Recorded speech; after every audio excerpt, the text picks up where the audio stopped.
இந்த உலகத்துல எனக்கு எல்லாம் இருக்கு, என்னோட பேக்ரவுண்ட் பெருசு, என்கிட்ட பணம் இருக்கு, என்கிட்ட பேர் இருக்கு, எனக்கு புகழ் இருக்கு, நான் இருக்கிறதுலே பெரிய ஆளு, பெரிய போஸ்ட், என்னுடைய அது அப்படி இது அப்படின்னு சொல்லி பெருசா நினைக்கிறவங்களை அவர் தெரிந்து கொள்ளல. எப்படி போட்டிருக்கு? உலகத்தில் பைத்தியமானவைகளை தெரிந்து கொண்டார், பலவீனமானவைகளை தெரிந்து கொண்டார், அற்பமா எண்ணப்பட்டவைகளையும் இழிவானவைகளையும் இல்லாதவைகளையும் தேவன் தெரிந்து கொண்டார். ஹல்லேலூயா. யாரை வெட்கப்படுத்தும்படி?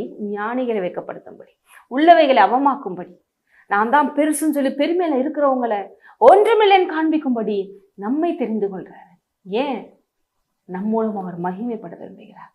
தள்ளப்பட்டவர்கள், ஒதுக்கப்பட்டவர்கள், வருத்தப்பட்டு பாரம் சுமக்கிறவர்கள் எல்லாரையும் தூக்கி நிலைநிறுத்துகிறவர் நம் தேவனாயிருக்கிறார்.